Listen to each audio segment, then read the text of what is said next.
Welcome to the Soul Archaeology podcast, a space for connection, resonance, witnessing, and learning. Together we'll harvest medicine from the spiral of life, sharing conversations with other embodied humans who have navigated their own initiations and found alignment with their true soul essence.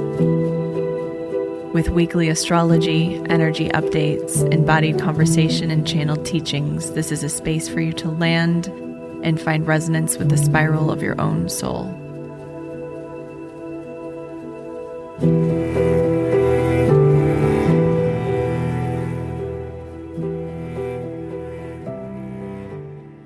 Welcome back to Soul Archaeology.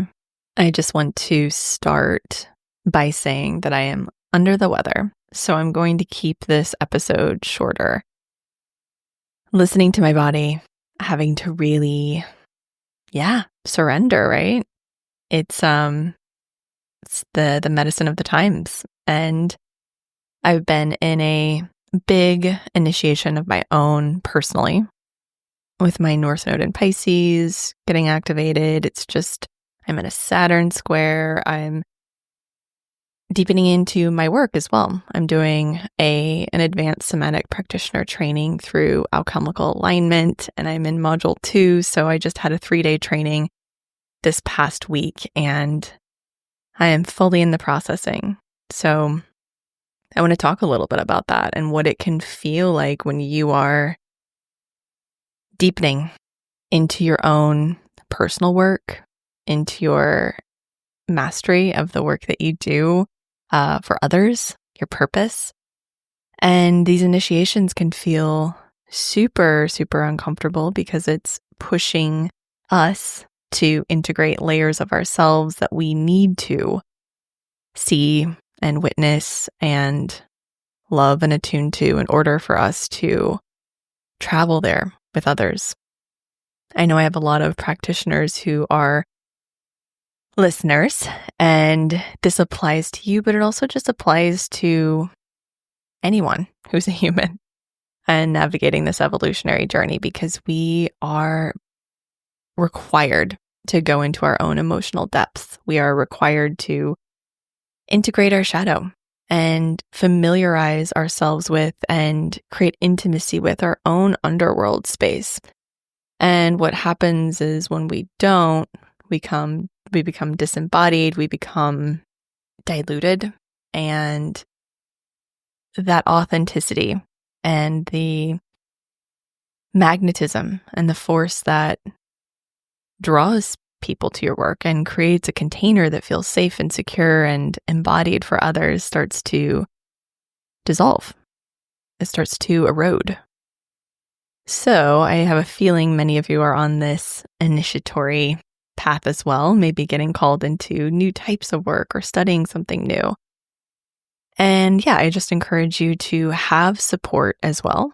I have a lot of really amazing mentors and practitioners that I work with, and I'm so grateful to have them. Otherwise, I would not be here doing this work. I can tell you that for sure. And I was considering not doing a podcast this week because I just feel depleted, but then I got this surge of energy that wanted to channel through me, and it's really been kind of percolating since I entered into this wave of my training this week, and it really wanted to be shared. So I'm going to share it, and then I'm going to hop off and get back into bed. So on February 23rd, Mars stations direct, which is much needed. I think we are all sort of anticipating, looking forward to this time when we can move out of the underworld of Mars in Cancer in particularly, which, Mars retrograding through Leo, it started on December 6th, 2024, and I felt the shift most when it navigated its journey back into Cancer on January 6th of 2025. So it's been retrograding through Cancer since then. It's stationing direct at 17 degrees. So when a planet stations direct, it basically begins to move up and out of the underworld. So we still are in the shadow. We are moving through the degrees. Well, Mars will actually move back over the terrain it's already navigated.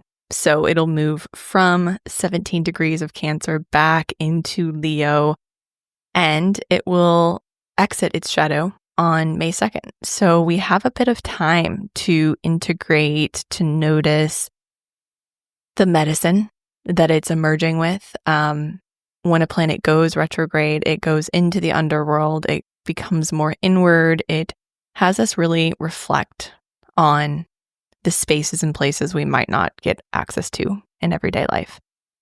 The energy slows down, so it gives us an opportunity to look more closely at the spaces within that we need to see in order to enter into this next wave of upgrades and up-leveling.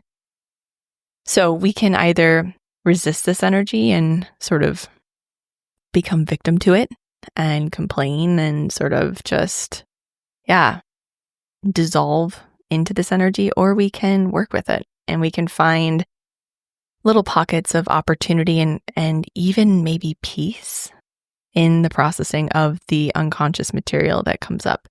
So I personally, just to give you an example of what that looks like in real life, I have been working on pretty old, I feel like even archaic pockets of anger that have been coming to the surface really since December. And it's been disorienting for me because that's not typically something I live within. I don't have a huge connection to this old anger. I was born with a Mars retrograde, so I understand what it is to suppress and internalize that. And it's been surfacing for me, which has been beautiful and so important, but also a lot. Like, it's a lot for our systems to process something that has been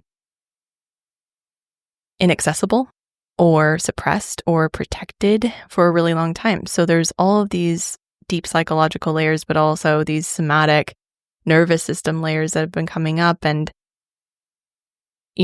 facing that has been incredibly profound for me. Actually giving myself the space not to suppress it again, but to actually go into it, to parent it, to love it, to give it space to actually do something differently this time. And that is unlocking my ability to access that life force that's been trapped under the power for a long time, the suppressed power and the suppressed anger, I should say. And so that has been my journey over the last few months. This Mars retrograde delivered it. It's even more nuanced, but I just wanted to share kind of the mechanisms and how these journeys can oftentimes work and feel, because we're all navigating it in some way, shape, or form. Either we're really connected to it, we are embodied in it, we are fully aware and conscious for the psychic surgery, or we are dissociated from it. And so you receive what you need to based upon the capacity you have in real time. And so I just see it as a win, a celebration point where I accessed a layer of capacity I hadn't before, and it was safe for this to finally come up. It's also important to note, when we have these things that are held, these emotions or memories that are held within our underworld, our subconscious, they trap our life force there as well. So we get stuck in these loops, and it depletes and even siphons our life force. And so when we can reclaim that piece or part, or we can access empathy and compassion for, when we can approach something in a new way, it also unlocks potential to grow and evolve and shift out of that too. So with Mars retrograding through Cancer, we've been navigating themes around emotional intimacy. It's been inviting us really into our own personal emotional landscape, really looking at our sense of safety, emotional regulation internally. For me, it's been so connected to my ability to feel safe enough to emote. And I think that's kind of the case for a lot of people, with Cancer being sort of the protector, the mother, that mama bear energy. It's also been having us look at how we handle and process our emotional triggers. Also any, protective patterns of sort of closing up or shutting people out or shelling up, I should say, that really keep us disconnected from love. And so when we lean into walls rather than boundaries or heart walls, we actually suffocate ourselves from the love that we really truly desire and need in our lives. I've talked a lot about that, and you can kind of go back into, I actually feel like it might be helpful to go back to the Mars retrograde episode. Let me actually look up the number. Episode 77, which can give a lot of detail to this journey that we've been on and how we can sort of look back and integrate it. We have been in this underworld space for 2.5 months, basically. Like I said, we'll be moving out of the shadow over the next few months, and we'll have some time to integrate. This is when we emerge from the underworld, and all of a sudden Mars has all of these gifts for us, these realizations, these pockets of clarity. You might get access to some life force that you've been needing or wanting. And when a planet goes retrograde, it slows down. So it really helps us, or provides a space for us to see what's beneath the surface. And then when it stations direct, it can be a little bit of a jolt. It can feel a bit jarring, because what it does is it reveals something. It reveals what it's gathered in its underworld journey, the realizations, revelations, emotions, clarity. It can be confronting and deeply emotionally layered, but it can really oftentimes be the missing puzzle piece to a story that we're completing. And we are in a 9-year. We're also navigating this week. On February 27th, we're navigating a new moon in Pisces at 4:44 p.m. Pacific at 9 degrees of Pisces.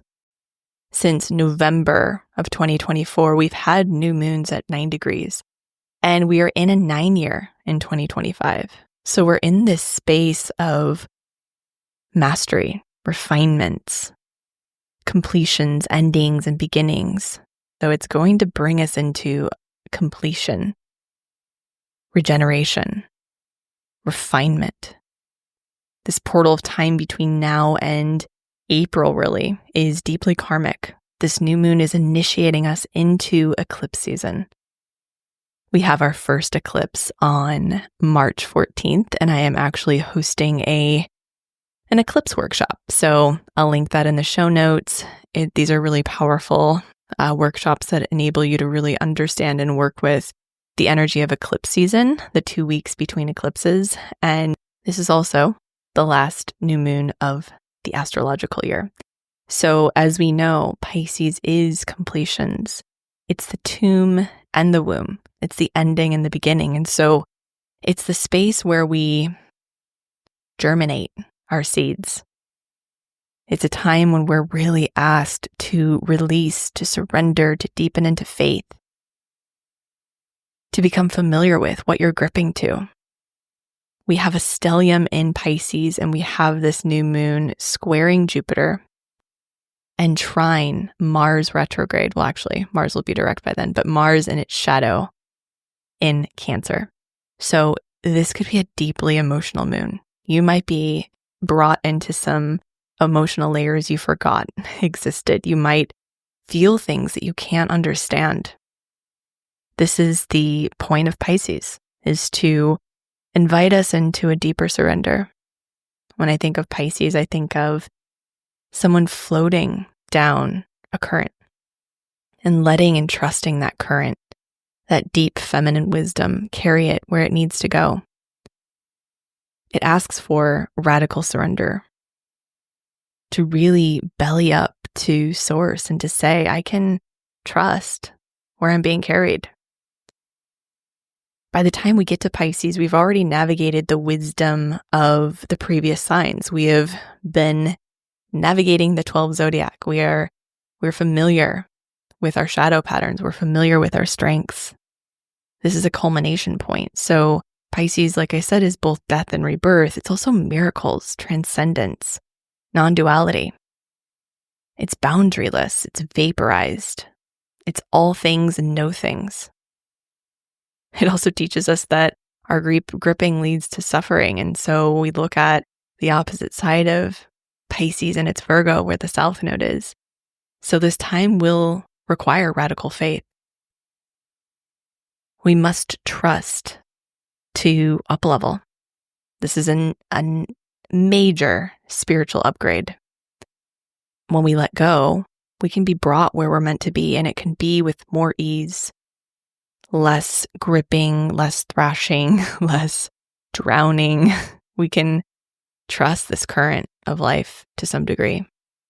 Now we also have Saturn and Neptune in Pisces as well. And in March, Neptune shifts into Aries. So we're navigating some big, huge Piscean lessons now as Neptune completes its 14-year journey through Pisces. Saturn is also asking for embodiment. So we're in this interesting middle space where we are sitting with where we need to surrender and where we need form, where we need structure, where we need boundaries, where we need rituals and practices and things that make us uncomfortable, things that force us to up-level a little bit, things that bring us into our discomfort.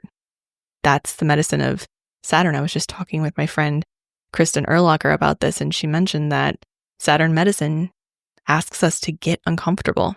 And it's so true. It's required of us. That's why our Saturn return is a little bit painful, because we're asked to really embody all parts of us and to look at where we might be more in this Piscean shadow floating. So there's a balance here. And the balance is finding enough ritual, practice, routine, structure, boundaries to feel safe, to feel in control to some degree of what we can control, to feel trusting of ourselves and our ability to navigate this space, but also just enough flow and ease and surrender and faith to let go as well. So this is a nuanced time. This is a spiritual up-leveling point. It's going to be a bit uncomfortable, but only you know what that journey looks like. Only you can say where more faith is needed, or maybe where more structure and routine and devotion is needed. But it's also a time of examining, what are you devoted to? We also have Venus stationing retrograde for her 40-day journey into the underworld as well. This happens on March 1st. So we're not really getting breaks this week. And I mentioned last week it was a little bit of a pause before the storm. March starts with a bang. We have Venus stationing retrograde all through March. We have the eclipses beginning on March 14th. This month opens us to some pretty intense energy. And as we know, because we just talked about it, but when a planet goes retrograde, it enters the underworld. And Venus rules our values, love, money, relationship. It's the feminine aspect to Mars. It's confidence, money, self-esteem, beginning its retrograde journey in Aries. Aries is fiery, it's action, it's desire, it's will, it's power, it's self-worth and confidence. This retrograde journey brings us back into Pisces as well, to touch on that stellium in Pisces, to revisit some of what it navigated when it aspected Neptune, when it aspected Saturn, when it aspected the North Node last month. This is inviting us into deeper union with our many different parts and into deeper heart work with others. It will surface our desires, our self-confidence, any reactivity, any desire to move or react or respond too quickly from a wound rather than the higher heart. Aries can be reactive in its shadow. So this Venus retrograde will reveal our relationship with our own power and confidence, self-esteem. It'll show maybe where we are hiding and keeping ourselves small, or where we're inflated, where we are inauthentic, where we're operating from an inflated sense of ego or confidence that's not truly authentic, but is merely covering up a wound, where we can be too reactive, too responsive. An important piece of this retrograde, I think, is going to be evaluating our spending, our financial framework, our habits, our relationship with money, essentially. It's not a good time to overspend, to emotionally spend. It's not a good time to emotionally react to our relationships. It's not a great time to jump into ending something or beginning something new. It's more of a reflection point.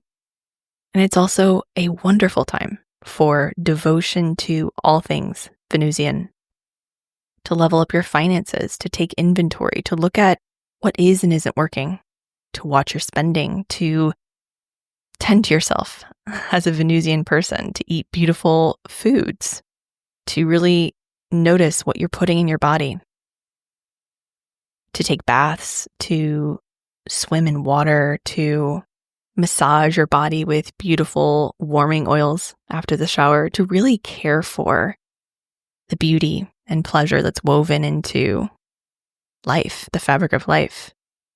One of my favorite quotes of all time, it's just so Venusian, is by David Whyte, one of my favorite poets. And he said, "Beauty is the harvest of presence." And I truly believe that. And I think it's why Venus retrogrades can be so powerful, because it makes us more present. It forces us to slow down. It forces us to review, to rewire, to re-examine. Of course, this can feel uncomfortable, but it's here to give us space. So maybe we should thank it for the opportunity. Even with the sickness, I'm like, okay, there's a big piece that wants to be integrated. I could feel it in my somatic training on Saturday. I could feel it coming to the surface. And this morning I woke up with a huge knot in my solar plexus, and I could just feel that there's an emotion that wants to come through and process. And my body needs the time and space to do it. So this is a precious time.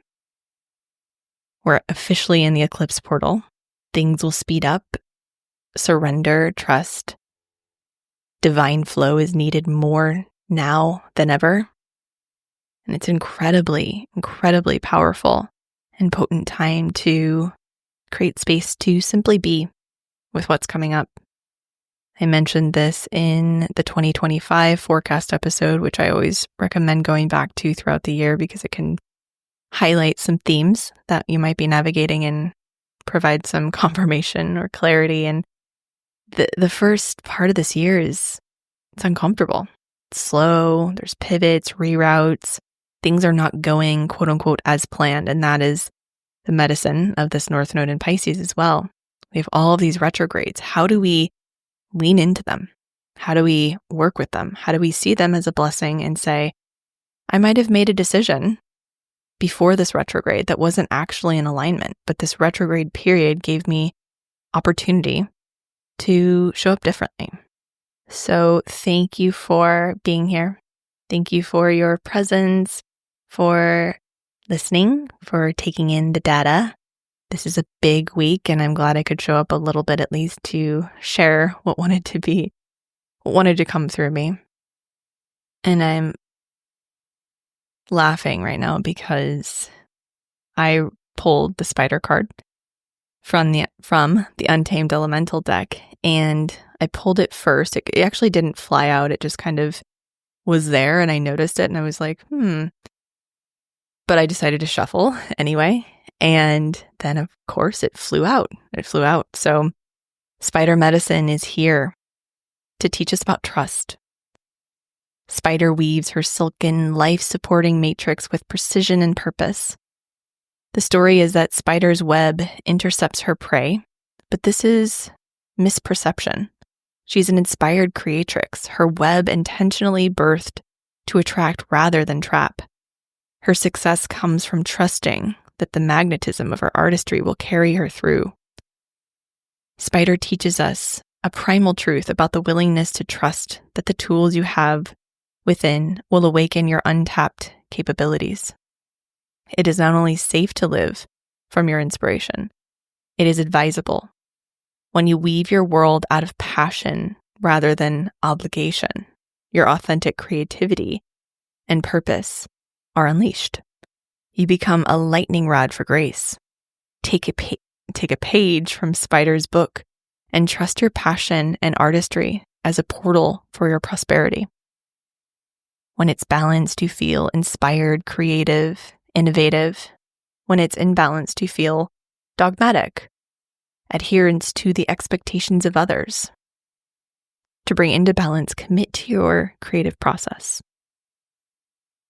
This is a very timely and loving message. I've been working to create something, and part of this journey of initiation is feeling empowered and confident to fully be in the energy of creation. And I know many of you are feeling that as well. I was talking to another friend and to a client about this over the weekend, that when we are asked to step more deeply into our creative energy, into our mastery, into our purpose, we'll be challenged. We will be, I hate to use the word tested, but we'll be tested to some degree. We will be asked to devote more life force, energy to getting deeper into ourselves.